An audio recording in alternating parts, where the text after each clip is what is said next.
What's little secret that you know only because you work in that industry? Sometimes when a job is posted and the requirements are unrealistic, that's because they already have someone that needs to be promoted to that specific position, and they simply tailor that job ad so only that person qualifies even if hundreds of people apply. I saw somebody lose out on a promotion because she failed to apply for it after her manager reminded her multiple times. Another candidate applied immediately and was too good to pass up.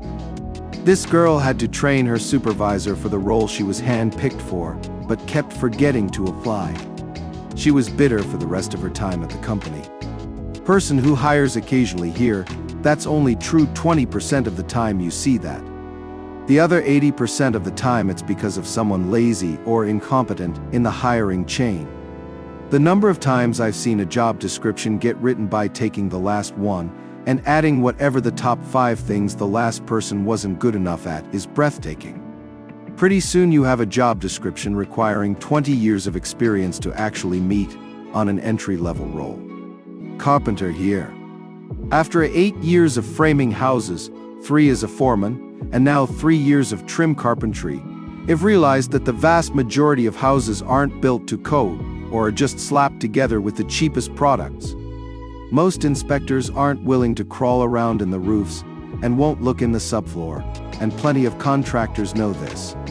They will take shortcuts, splice things together, or will block off and hide shoddy work.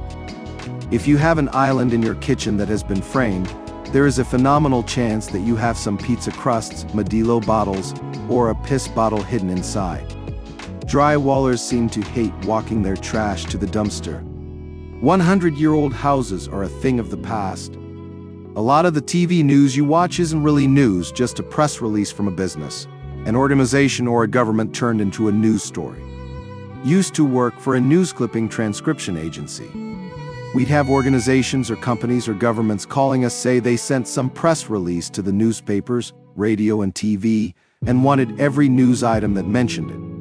One local tech college changed its name after they repeatedly sent out press releases and had press scrums, and nothing they announced ever made it on the news because no one cared. Used to get angry phone calls from them saying we weren't doing our jobs, and we would check again and tell them no one talked about them. The best time to buy a car is the second model year of its release. Year 1, it's patchwork to just get them off the line. Year 2, everything is fixed and has quality content. Year 3 plus OEMs give incentives to make parts cheaper and to decontent to improve margins. Spent some time in major Tier 1 suppliers here. I was directly in charge of tracking and fixing quality issues from the engineering side on several products.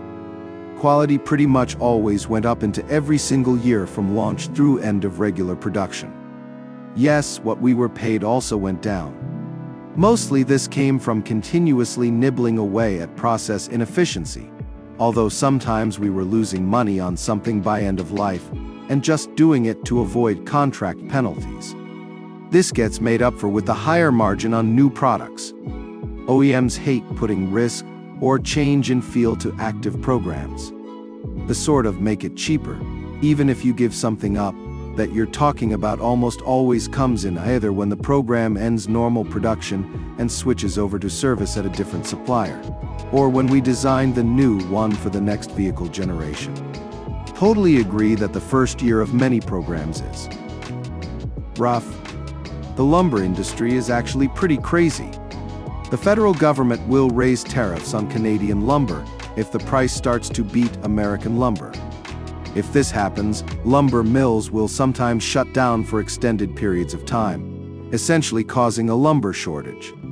Because of supply and demand, this artificially inflates the price of U.S. lumber. This is a never-ending cycle.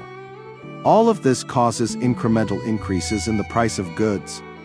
Any goods that arrive on white wood pallets, as well as building materials, start to increase in price because companies pass along this higher cost to the consumer, as with everything else that impacts goods. Everything that is transported or built with lumber, you pay for the inflated costs on a daily basis. But it's probably the last thing you think about when going to the store.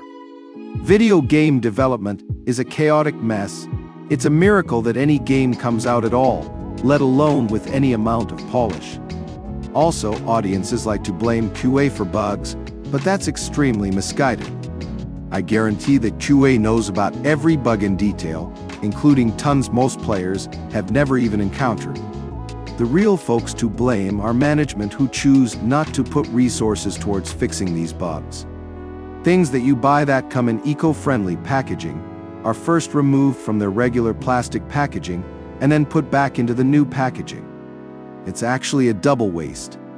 The places they get their inventory from overseas are not using eco-friendly packaging.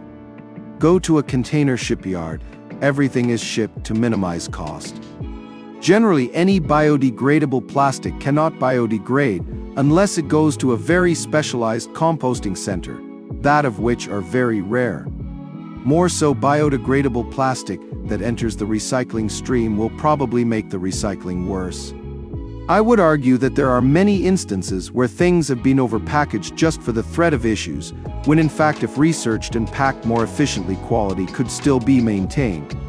Say a shrink-wrapped pallet of bananas, then has wrapped crates, then wrapped bunches of bananas. Depending on where it's sold / going, shrink wrapping the pallet is enough to maintain quality, stability, and protect against hazards. The kitchen in any moderately priced dine-in chain restaurant is 75% staffed by stoned teenagers with a few journeyman cooks barely holding it all together. And if the manager hadn't gotten notice beforehand, there's virtually no chance they'd have passed inspection. A quick note for those reading, this is not a bad thing. The higher the cook staff in aggregate, the better your food will be. Yes, one guy just obliterated will frick up your food, but a team all running a good buzz will make phenomenal food with generous portion sizes. This one will be obvious to most people, but it wasn't to me at the time. Not all doctors are good at their jobs. I used to assume that doctors were held to such a high standard that they were all fairly competent. This isn't true. I would recommend asking someone in the field who they would recommend for their own family before picking a surgeon. Anyone giving stock advice is basically reading a horoscope. If they had the ability to pick superior investments, they'd do it themselves and not talk about it. I used to work in finance on the brokerage desk. Constantly had friends / family asking what stocks to buy to get rich. My answer was always, if I had the knowledge, why would I be sitting here talking to you?